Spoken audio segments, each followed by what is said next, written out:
L'avion de chasse captive l'imagination. Il fait rêver tous ceux qui s'intéressent à l'aviation. La Seconde Guerre mondiale fut un véritable accélérateur pour le développement des chasseurs. En 6 années de combats difficiles, la vitesse et l'efficacité de ce type de machine ont augmenté bien plus vite que ne pouvaient l'imaginer les ingénieurs d'avant-guerre. Voici l'histoire de cette ascension.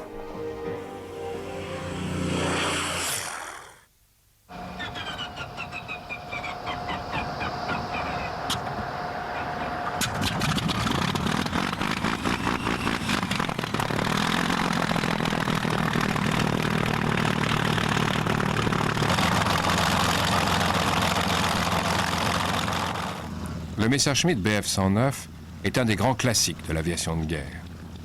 La quantité produite dépasse celle de tous les autres avions de combat de l'histoire. Le premier prototype fait son apparition en 1935. Le dernier Messerschmitt 109 sort d'une usine espagnole en 1957. Entre-temps, plus de 33 000 exemplaires ont été construits. À l'époque de son premier vol, le Bf-109 est l'avion de chasse le plus moderne du monde. Les ingénieurs de chez Messerschmitt ont choisi de positionner le point d'attache du train d'atterrissage sous le fuselage, d'où un gain de poids appréciable et une plus grande facilité de fabrication et d'entretien. Mais pour les pilotes, la tenue au sol de l'avion est délicate. L'empattement est étroit, ce qui provoque une instabilité au roulage, particulièrement sur les terrains irréguliers. Du coup, les accidents au décollage et à l'atterrissage sont monnaie courante. Il s'en produit encore de nos jours, avec les rares 109 encore en état de vol.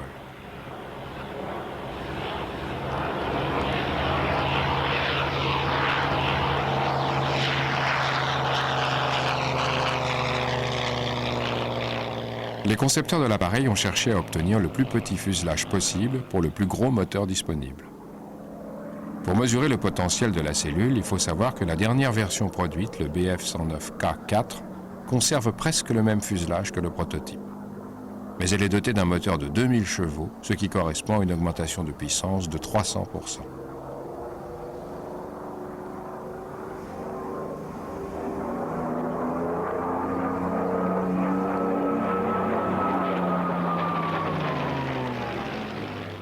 Au cours de sa longue carrière, qui s'étale sur toute la Seconde Guerre mondiale, l'appareil s'est illustré comme un des meilleurs avions de combat de toute l'histoire de l'aviation.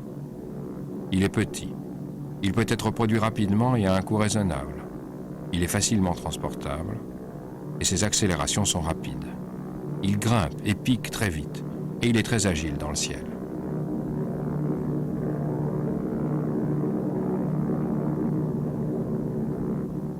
Mais tout cela ne va pas sans quelque inconvénient pour le pilote. L'habitacle est minuscule et encombré. La visibilité est médiocre. Et en combat, lorsque les jets se font trop sentir, les becs des bords d'attaque s'ouvrent, ce qui dévie le pilote de son cap.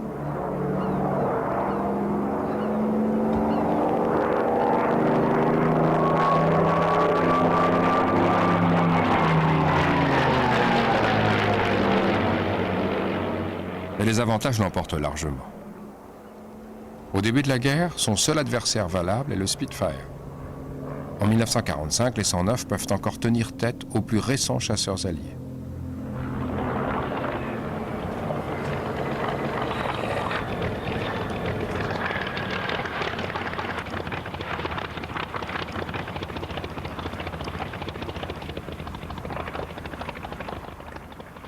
Le compagnon du petit chasseur allemand est le Bf-110. Il a été conçu comme Zerstörer, c'est-à-dire destroyer. Il est supposé dégager la voie des bombardiers en anéantissant les intercepteurs ennemis au-dessus de leur propre territoire.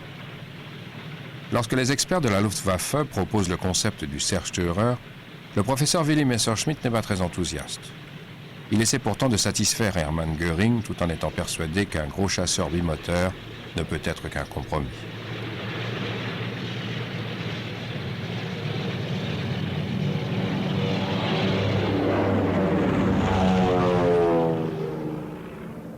L'avion fait néanmoins bonne figure en Pologne en tant qu'escorteur de bombardiers et dans les missions d'attaque au sol. Au-dessus de la Grande-Bretagne, ce sera en revanche beaucoup plus dur.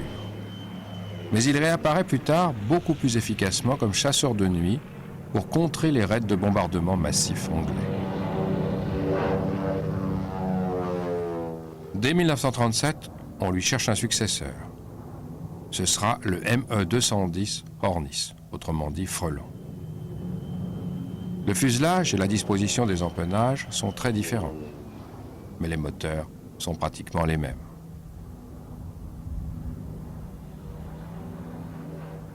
L'armement est plus conséquent que celui du Bf-110.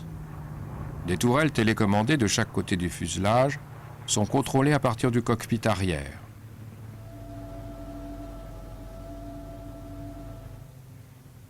L'avion dispose d'une soute à bombe avant. Dans la version de reconnaissance, elle loge des appareils photo. Mais malgré son aspect moderne, le ME-210 ne fera pas grande carrière dans l'aviation du Reich. Les premières versions ont de sérieux problèmes de stabilité en vol et de train d'atterrissage.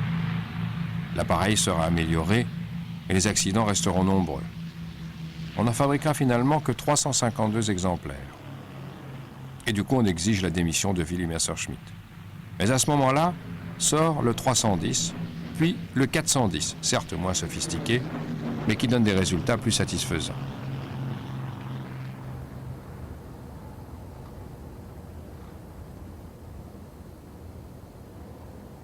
Côté anglais, en 1939, le Hawker Hurricane est le seul appareil de la Royal Air Force capable de s'opposer aux avions allemands. Mais il souffre de plusieurs handicaps. Dans les premières versions, l'hélice est en bois et le pas est fixe. Elles ne sont pas très différentes de celles qu'utilisaient les chasseurs de la Première Guerre mondiale. Elles limitent la vitesse des Hurricanes, ainsi que leur capacité à grimper et leur plafond. Lorsque les hélices en métal à pas variables sont montées sur l'avion, les performances s'améliorent sensiblement. Cet avion est exactement ce qu'il fallait et va donner toute sa mesure lors de la bataille d'Angleterre.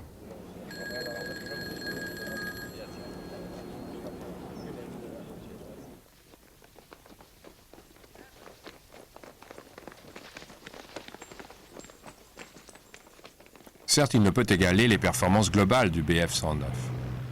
Mais il vire plus serré que la plupart des autres chasseurs de l'époque.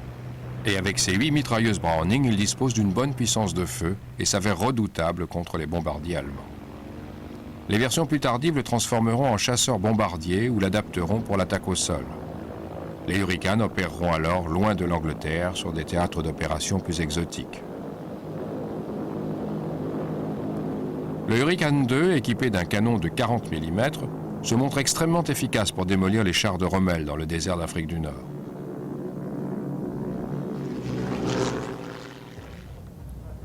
Ceux-ci sont stationnés en Birmanie afin de contenir la vague d'offensive japonaise dans le Pacifique Sud-Ouest. Ces versions tropicalisées sont équipées d'un filtre de protection contre le sable, logé sous le nez. Ils peuvent aussi emporter des réservoirs largables pour les missions à long rayon d'action. Le dernier Hurricane est livré en septembre 1944. À cette époque, on en a déjà construit 14 000 exemplaires. Cet appareil, dont la conception date du milieu des années 30, contribuait ainsi très largement à l'effort de guerre allié.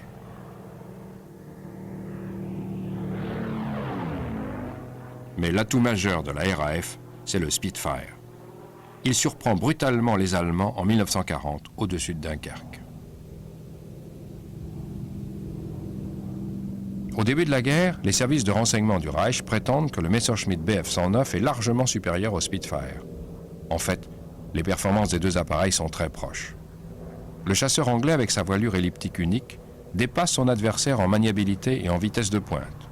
Par contre, le Messerschmitt grimpe plus vite et pique mieux. En dernière analyse, c'est finalement le pilote qui fait la différence.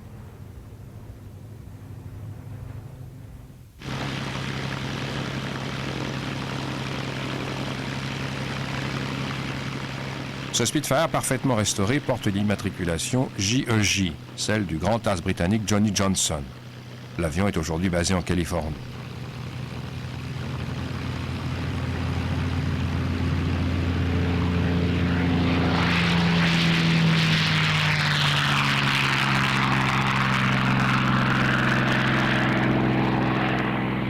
Le secret des performances tant du Spitfire que du Hurricane, c'est leur moteur Rolls-Royce Merlin.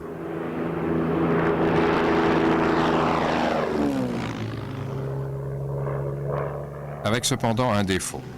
L'alimentation se fait par carburateur Et lorsqu'un Spitfire ou un Hurricane passe en piqué, le moteur cale. Les Messerschmitt à injection n'ont pas ce problème.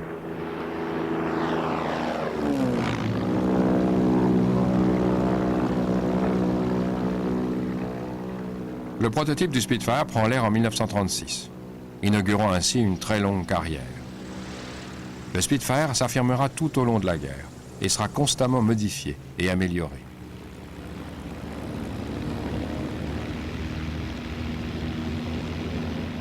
Les premières versions ont une vitesse maximale de 560 km/h.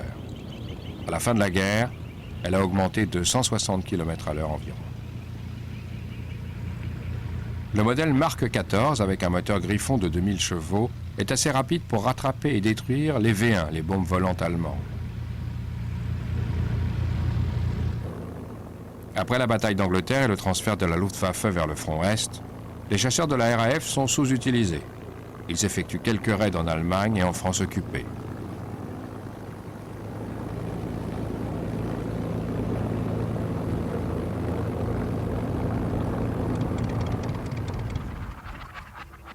Ceux-ci ont servi dans une unité des Norvégiens au sein de la RAF. À partir de bases situées en Écosse, ils opéraient des sorties sur leur propre territoire, occupé par les Allemands. Plusieurs versions du Spitfire sont optimisées pour le fonctionnement à basse altitude. Le bout de la voilure elliptique est rogné.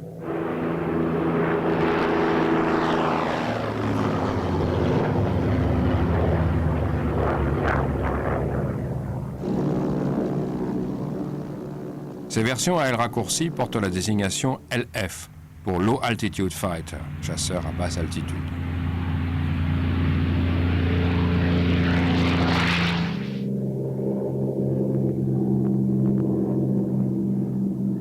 Toutes les versions de l'appareil sont extrêmement agiles.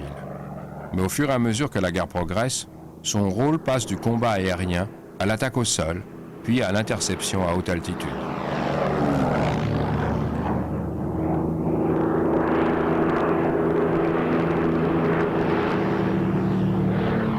Les intercepteurs à haute altitude sont appelés HF. Le modèle Mark 7 HF dispose d'une cabine pressurisée.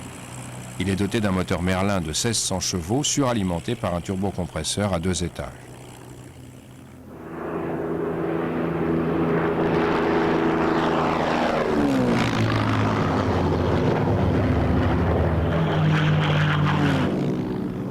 L'envergure est augmentée de 1,20 m pour améliorer les performances en altitude. Les Spitfire sont donc présents à haute et à basse altitude. Et on les retrouve sur tous les théâtres d'opération et même sur des porte-avions. Ils appartiennent incontestablement aux ailes de légende de la Seconde Guerre mondiale.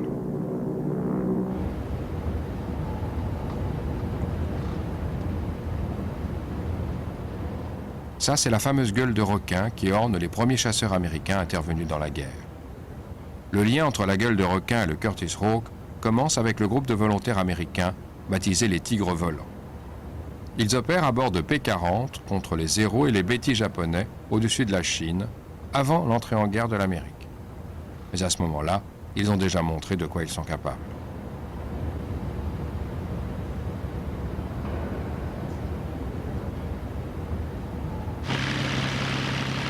L'armée de l'air française achète des Hawks dès 1939. Et en mai 40, au cours de la bataille de France, ils se battent avec courage, mais sans aucune chance de l'emporter.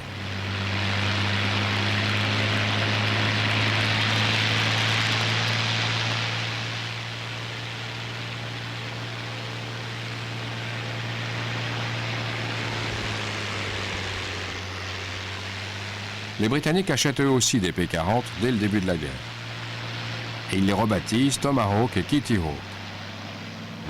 Ils ne font pas le poids face aux Messerschmitt en Europe, mais ils font merveille en Afrique du Nord.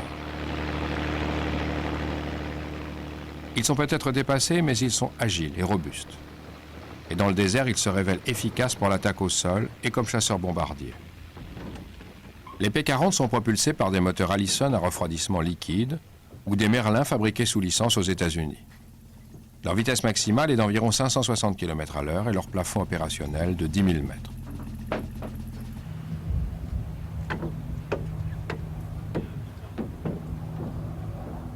Voici un P-40 de la RAF en Afrique du Nord en 1942.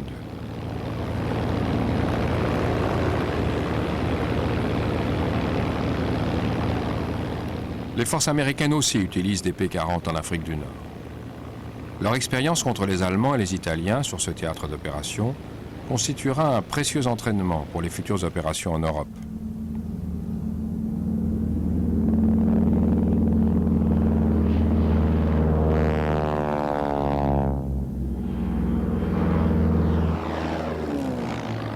Le P-40 n'est certainement pas le meilleur chasseur de la Seconde Guerre mondiale, mais il a prouvé que dépasser ne voulait pas forcément dire inutile, aussi bien en Chine qu'à Pearl Harbor ou qu'à Guadalcanal ou en Nouvelle-Guinée, en Russie et en Afrique du Nord. Il fut construit à des milliers d'exemplaires. L'emblème de la gueule de requin restera pendant toutes les hostilités un symbole d'agressivité au combat.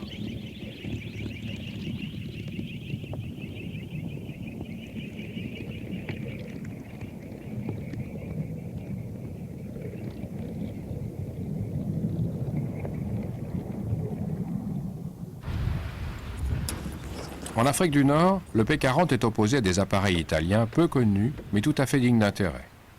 Voici le Fiat G50 Freccia, un des premiers chasseurs monoplans italiens. Les premiers sont livrés à l'aviation italienne, la Regia Aeronautica, dès 1938. Le Freccia est agile, mais pas aussi rapide que les chasseurs anglais. Sa vitesse maximale n'est que de 480 km/h.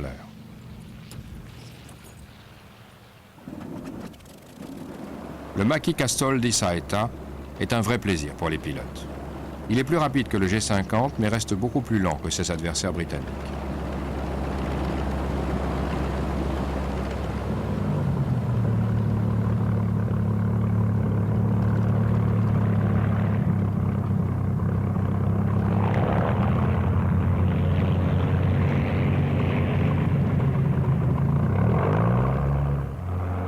Il n'en reste pas moins que ses performances en combat aérien sont excellentes, et il ne faut pas le sous-estimer.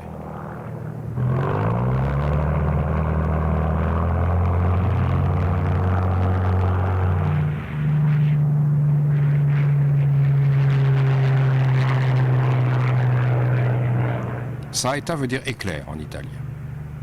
Cet avion a participé à plus de batailles qu'aucun autre appareil italien, en Méditerranée comme sur le front russe.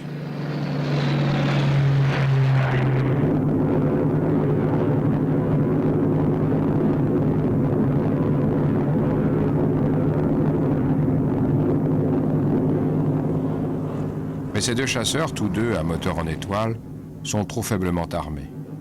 Leurs moteurs ne sont ni assez puissants ni assez modernes.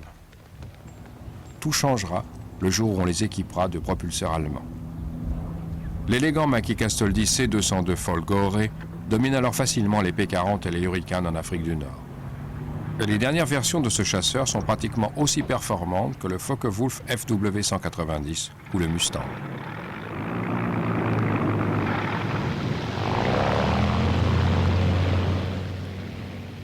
Mais ils ne sont pas très fiables. Les appareils italiens ne sont pas assez robustes pour résister aux rigueurs du climat désertique. Le P-40, plus simple et plus solide, ainsi que le Hurricane, ne sont pas aussi performants, mais durent plus longtemps.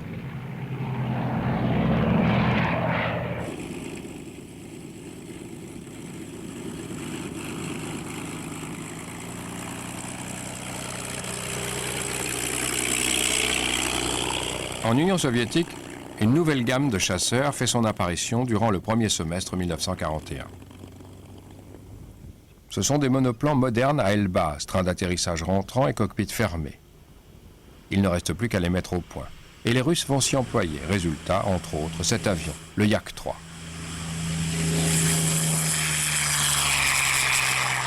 Une conception très simple, un appareil d'entretien facile, exactement ce qu'il faut dans le rude environnement du front russe.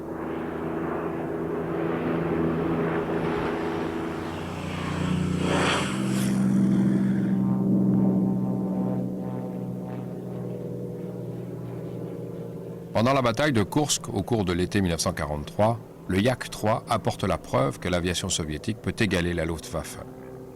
Les pilotes allemands sont avertis qu'il vaut mieux éviter le chasseur Yak, reconnaissable à son nez sans radiateur d'huile.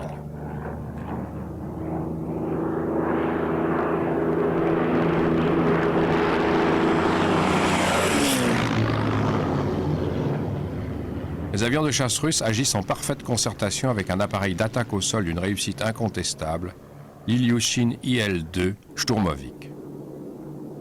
Staline décrétera que le Shturmovik est aussi vital à l'armée rouge que l'air et le pain. L'avion est costaud, parfaitement conçu pour son rôle d'appui au sol, et se montre tellement efficace que les soldats allemands le surnommeront la mort noire.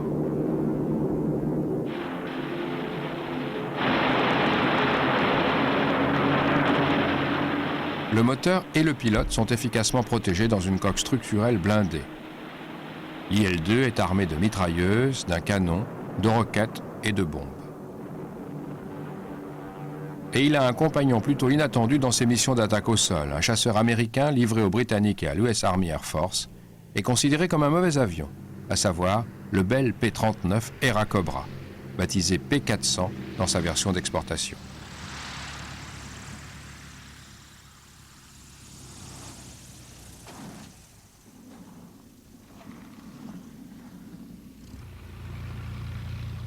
Pourtant, le P-39 gagnera ses galons de chasseur à Guadalcanal et en Nouvelle-Guinée. Les pilotes y exploiteront pleinement son canon lourd comme arme d'attaque au sol contre les Japonais. Le P-39 est fourni en quantité à l'Union soviétique dans le cadre des accords pré-bail. Les Russes profitent aussi de ses qualités d'attaque au sol. Mais certains pilotes réussissent aussi à obtenir des victoires en combat aérien. Ainsi, l'as soviétique Alexander Pokrychkin obtient 20 victoires sur 59 lors de la campagne sur Kuban à bord d'un Bell P-39 Era Cobra. Par contre, dans le Pacifique, l'avion ne peut rivaliser avec le plus célèbre chasseur japonais de la guerre, le Mitsubishi A6M, autrement dit, le Zéro. Le Zéro fut le chasseur le plus construit et resta en service plus longtemps que n'importe quel autre appareil de guerre japonais. Et cela dans toutes sortes de rôles. L'A6M2, utilisé pour l'attaque contre Pearl Harbor, avait une vitesse de pointe de 533 km à l'heure. Il était muni de 2 mitrailleuses de 7,7 mm au-dessus du capot moteur et de 2 canons de 20 mm dans les ailes. Il ne pesait que 2 tonnes 400 à pleine charge, et son extraordinaire maniabilité stupéfia les pilotes américains. Au début de la guerre, les pilotes japonais affichaient leur supériorité en exécutant des figures de voltige au cours de combats aériens. Légèreté et puissant armement. Une combinaison qui traduit bien la mentalité japonaise, qui cherche toujours à favoriser l'offensive. Les avions sont là pour attaquer l'adversaire, non pour essuyer son feu.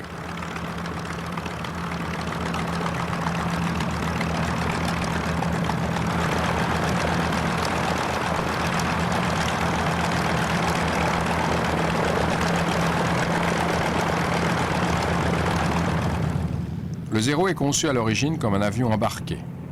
Mais la marine nippone disposant aussi d'une aviation basée au sol, l'A6M participe également à de nombreux combats dans le Pacifique à partir de bases construites sur les îles. Son endurance est l'un de ses points forts. Il a en 1941 une autonomie qui ne sera égalée par les chasseurs alliés qu'en 1944.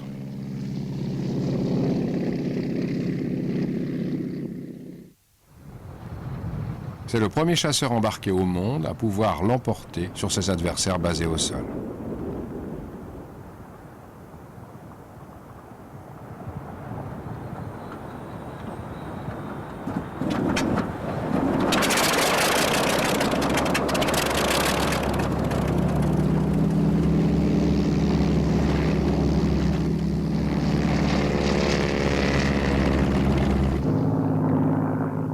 Les Alliés mettront du temps à trouver le moyen de le dominer, jusqu'à ce qu'un exemplaire soit récupéré par les Américains et étudié à la loupe.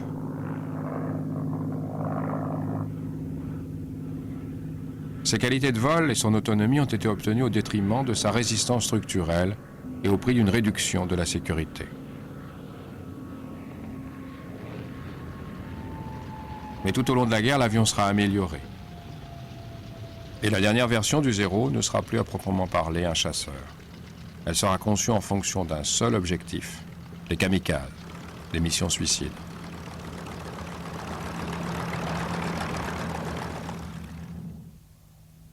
L'un des plus célèbres adversaires du Zéro japonais au début de la guerre est le Grumman F-4F Wildcat. Un peu plus lourd que le Zéro, tout aussi rapide, mais moins agile, et par contre d'une extrême résistance.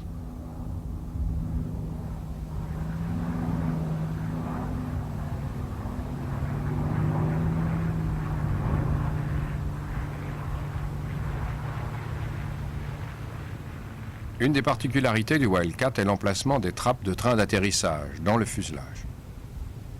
L'avion fut d'abord conçu comme biplan, avant d'être développé comme monoplan à voilure médiane. Voici un groupe de Wildcat sur la base d'Anderson, à Guadalcanal.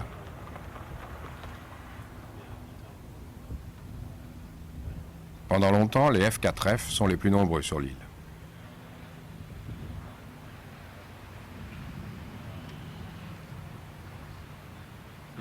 Les pilotes développent des tactiques collectives pour attirer les héros dans leur ligne de tir. Et ensuite, leurs grosses mitrailleuses de 12-7 n'ont plus qu'à tailler le léger chasseur japonais en pièces. Au moment où le Wildcat affronte son rival japonais, la firme Grumman est déjà en train d'étudier un véritable tueur de Zéro.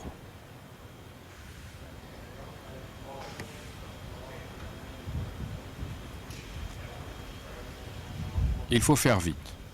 Les leçons engrangées durant les premiers mois de la guerre du Pacifique vont largement dicter le cahier des charges du nouveau chasseur. Ce sera le F-6F Hellcat, qui va faire exactement ce qu'on attend de lui. À la fin de la guerre, les Hellcat auront à leur actif plus de 5000 victoires pour seulement 250 appareils perdus. Le Hellcat va largement contribuer à la victoire. Il est extrêmement maniable et robuste, et il peut affronter en combat singulier n'importe quel avion ou pilote japonais. En 3 ans, Grumman en livrera plus de 12 600, qui seront continuellement améliorés.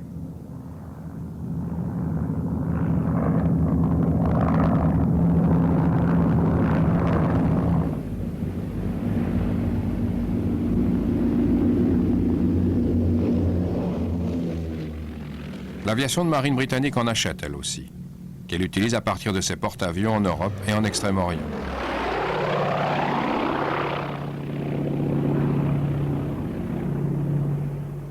Le grand rival du Hellcat est le Chancebout F-4U Corsair, avec sa voilure en aile de mouette.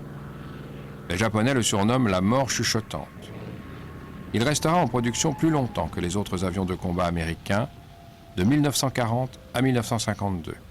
Et sortira des chaînes à près de 12 500 exemplaires. Son énorme moteur Pratt & Whitney, en étoile, génère 2100 chevaux au décollage.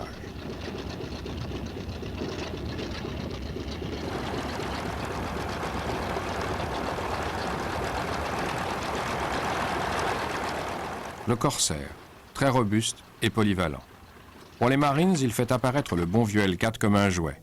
Il emporte des quantités énormes de munitions et les délivre avec précision. Sa vitesse maximale est de 717 km/h et son autonomie de 1600 km.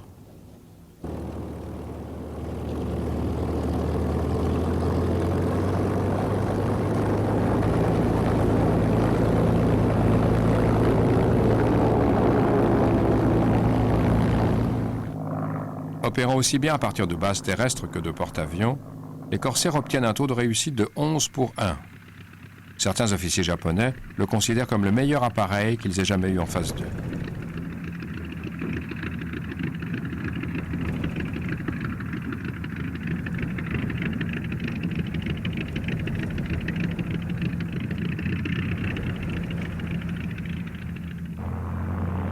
Retour en Allemagne. Le Focke-Wulf fait son apparition sur le front européen en 1941. C'est le seul chasseur de la Luftwaffe doté d'un moteur en étoile.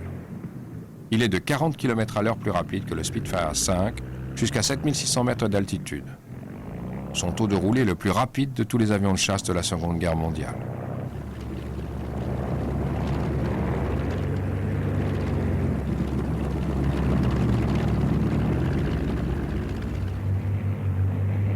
En juin 1942, un FW-190 se pose accidentellement en Angleterre. Les Britanniques savaient déjà que l'avion était excellent. Ils peuvent maintenant apprécier dès visu à quel point sa supériorité technique est écrasante.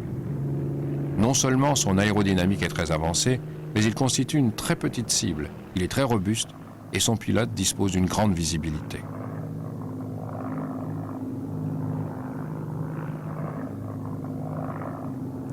Qui plus est, le Focke-Wulf est bien mieux armé que ses prédécesseurs, avec des combinaisons variées de mitrailleuses et de canons.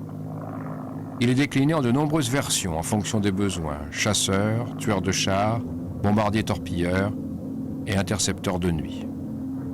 Certains sont munis d'un bord d'attaque renforcé pour aller couper les ailes des bombardiers alliés. Le moteur le plus courant est un BMW en étoile à double rangée de cylindres. Avec son système de surpuissance de secours, il peut dépasser les 2000 chevaux. Dans sa version long-nez, animé par un moteur Junkers Jumo en ligne à refroidissement liquide, l'appareil deviendra le chasseur le plus rapide de toute la guerre avant l'arrivée des turboréacteurs. Il atteint la vitesse de 756 km/h. Plus de 20 000 exemplaires de cette machine fabuleuse verront le jour.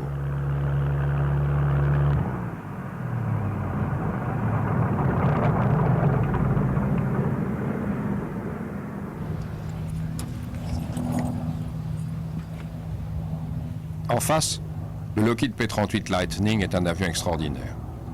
C'est le premier chasseur monoplace bimoteur construit en grande série. La firme Lockheed n'avait encore jamais fabriqué d'appareil militaire, et elle a accouché d'un chasseur révolutionnaire. Il a une allure surprenante. C'est une machine complexe qui pose de nombreux problèmes aux essais, mais son potentiel séduit les aviateurs. Le P-38 abat son premier avion ennemi le jour de l'entrée en guerre des États-Unis. Et il se révèle très polyvalent. On le retrouve dans les missions à long rayon d'action, dans la reconnaissance et l'attaque au sol. Le Lightning n'aura jamais en Europe le succès qu'il remporte dans le Pacifique, mais il s'avérera très utile dans le désert d'Afrique du Nord.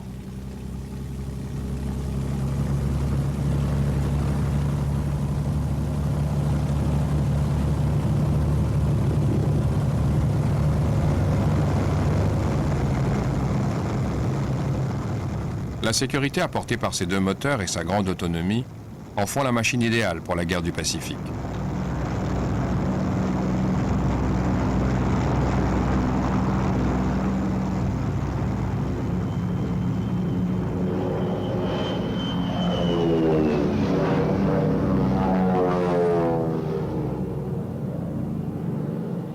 Certains seront modifiés pour augmenter une autonomie déjà importante. D'autres versions peuvent emporter de grosses charges de bombes. On les retrouve aussi équipés d'appareils photographiques pour la reconnaissance.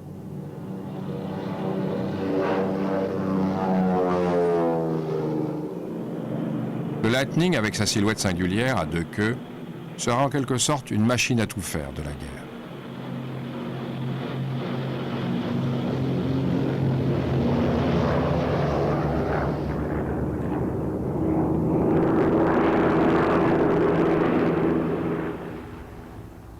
Voici maintenant le Republic P-47 Thunderbolt, avec sa silhouette massive, surnommé le Jug, la jarre, un des plus gros chasseurs de la guerre.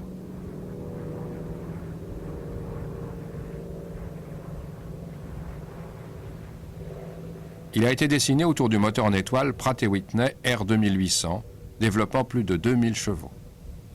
Celui-ci entraîne une énorme hélice quadripale. Son constructeur visait des vitesses bien supérieures à 640 km/h.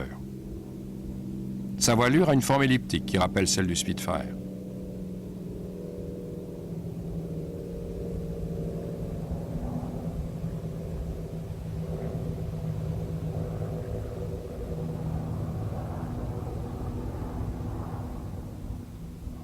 Sa production démarre en 1942. Début 1943, deux groupes de chasse sont constitués avec ce nouveau géant. Ils rejoignent la 8e Air Force en Angleterre, avec mission d'escorter les bombardiers en raid de jour.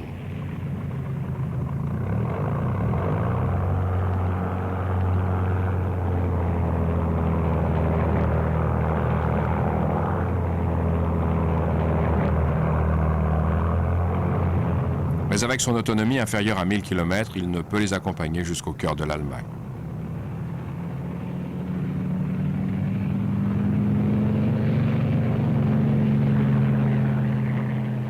L'adjonction de réservoirs largables améliore un peu la situation. Mais le Jug ne résoudra jamais le problème de l'escorte à longue distance.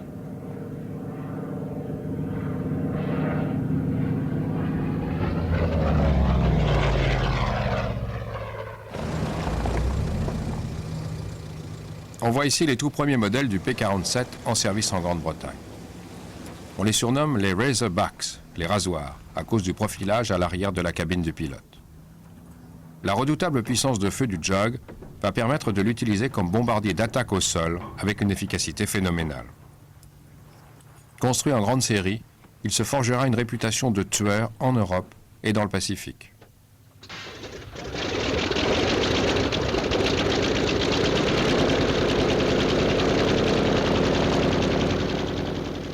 Près de 16 000 P-47 seront produits, et ce jusqu'à la fin de la guerre. Sa vitesse et son rayon d'action augmenteront considérablement pour atteindre des niveaux insoupçonnés à l'époque de Pearl Harbor.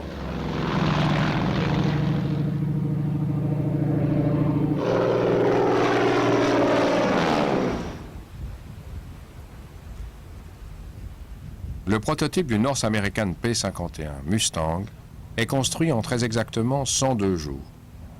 Et on se rend vite compte que la firme californienne a mis au point le meilleur chasseur américain de la guerre. Pourtant, l'US Army Air Force n'en achète que 2 exemplaires pour évaluation.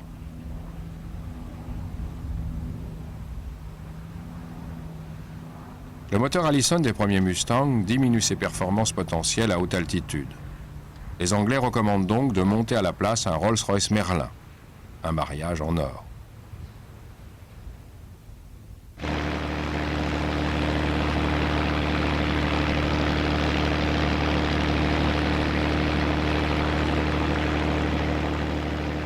Cette nouvelle motorisation donne au Mustang des performances exceptionnelles à haute altitude.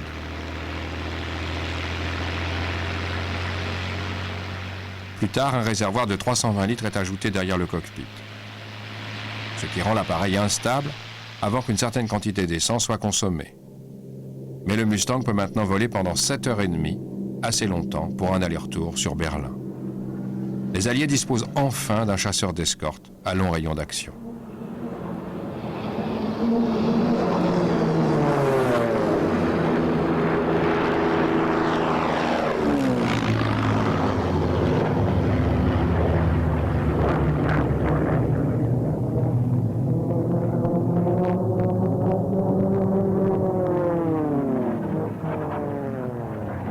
Le P-51 est rapide et agile. Son comportement en vol ne présente aucun défaut majeur. Un véritable rêve pour son pilote.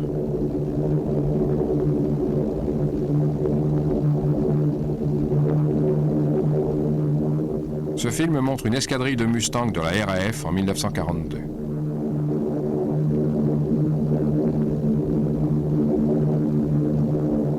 La Royal Air Force utilise les premières versions de l'avion pour la reconnaissance à grande vitesse et à basse altitude. Les modèles suivants seront équipés d'une verrière coulissante en une seule pièce, tout en conservant le profilage arrière du fuselage. Ensuite viendra la version la plus connue, munie d'une verrière en goutte d'eau.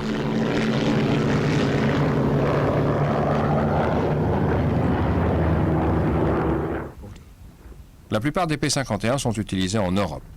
Leur mission est vitale puisqu'il s'agit d'escorter de jour les bombardiers qui pénètrent en profondeur en Allemagne jusqu'à Berlin et au-delà.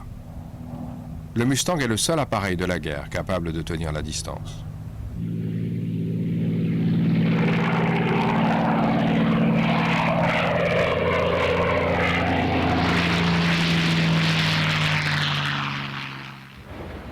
Près de 16 000 P-51 sortiront des chaînes de production. Et sa carrière se poursuivra après la guerre. Au moins 55 pays l'utiliseront pendant cette période transitoire où les forces aériennes commenceront à s'équiper d'avions à réaction. Parmi les chasseurs de la Seconde Guerre mondiale encore en état de vol, les P-51 se taillent la part du lion.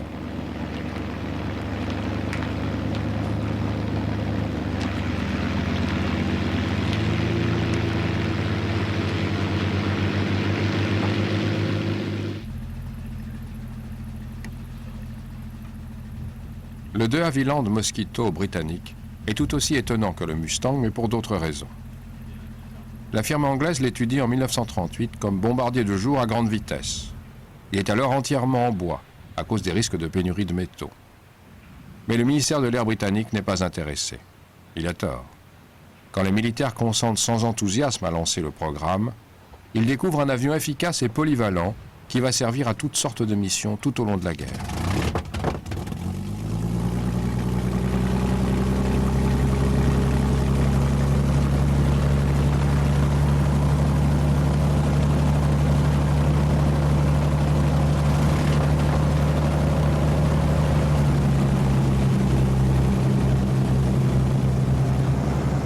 Le Mosquito sera un bombardier, un chasseur-bombardier, un avion de reconnaissance, un chasseur à haute altitude, un avion torpilleur et bien d'autres choses encore.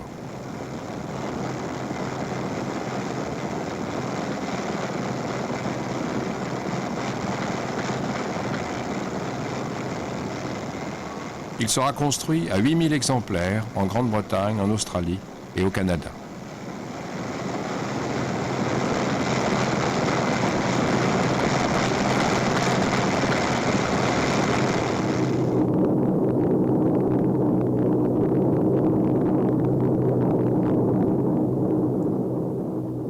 Autre appareil presque aussi polyvalent que le Mosquito, le bimoteur Bristol Beaufighter. Il a été proposé par la Bristol Aeroplane Company, qui voulait construire un chasseur multirôle robuste armé de canons.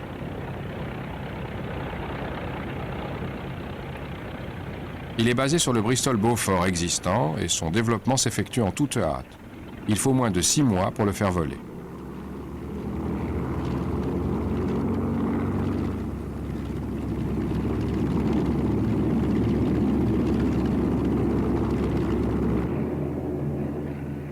Il est en service dès le mois de mai 40 et opère comme chasseur de nuit durant le Blitz.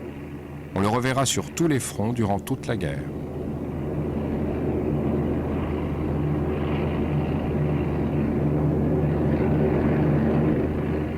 Comme le Mosquito, c'est un avion à tout faire. Il a une énorme puissance de feu.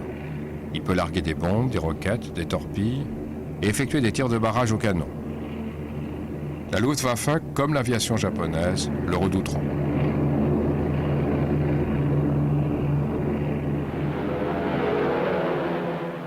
Autre appareil anglais doté d'une grande puissance de feu, le Hawker Typhoon. Après un début opérationnel désastreux, il se montre redoutable comme machine d'attaque au sol. C'est lui qui mitraillera les forces ennemies sur le continent pendant les mois précédant le débarquement.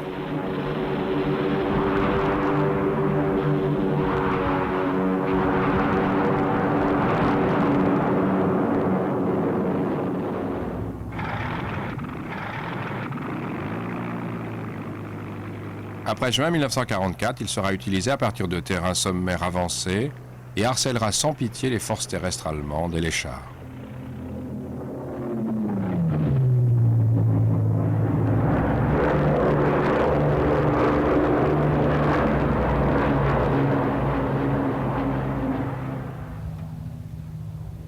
Le Northrop P-61 Black Widow, la Veuve Noire, est un avion américain conçu spécialement pour la chasse de nuit.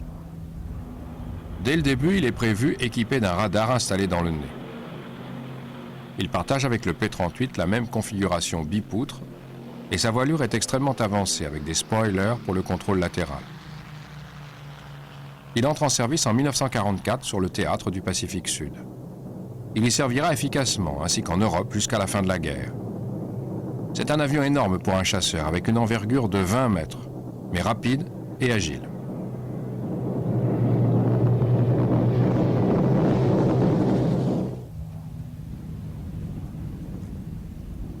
Mais le plus moderne de tous les chasseurs sera construit par les Allemands. C'est le Messerschmitt Me-262 à réaction. Ici, un des tout premiers modèles de développement avant l'installation du train tricycle. Avec sa voilure en flèche, son armement lourd et sa vitesse de pointe de 870 km/h, il surclasse aisément tous les chasseurs de la guerre.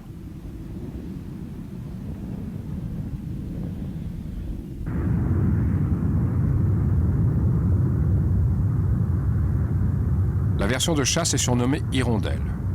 La version de bombardement, la préférée d'Hitler, est baptisée Sturmvogel.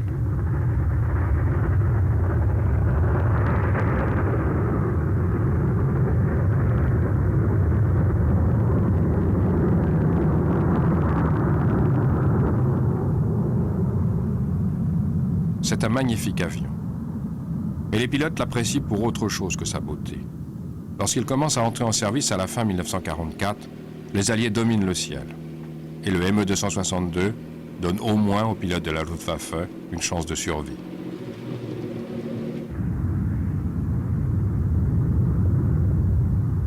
« 1433 exemplaires seront livrés à la Luftwaffe, mais 300 seulement deviendront opérationnels. La production du ME-262 a été retardée à cause de la difficulté de produire en nombre suffisant son moteur révolutionnaire à turboréacteur. Si les Allemands avaient donné la priorité absolue au développement du moteur à réaction dès 1939, le Messerschmitt 262 aurait pu entrer en service vers le milieu de l'année 1943. Et si cela avait été le cas, la guerre aérienne en Europe aurait été toute différente.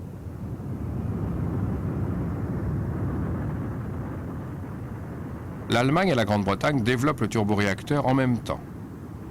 Le premier avion à réaction opérationnel anglais est le Gloucester Meteor.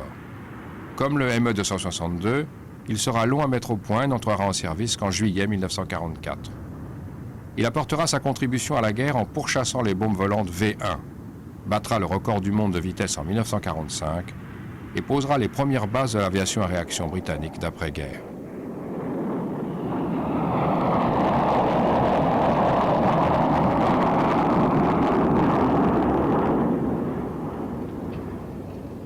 Enfin, l'avion le plus étonnant de la guerre, c'est le Messerschmitt ME-163 Comet. Une aile volante d'interception propulsée par fusée et conçue pour atteindre la plus haute altitude possible en un minimum de temps.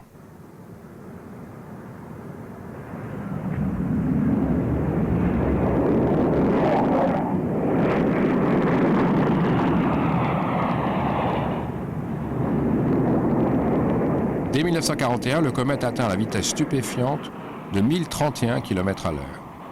La performance est tellement extraordinaire qu'aucun espion allié digne de ce nom n'y aurait jamais cru.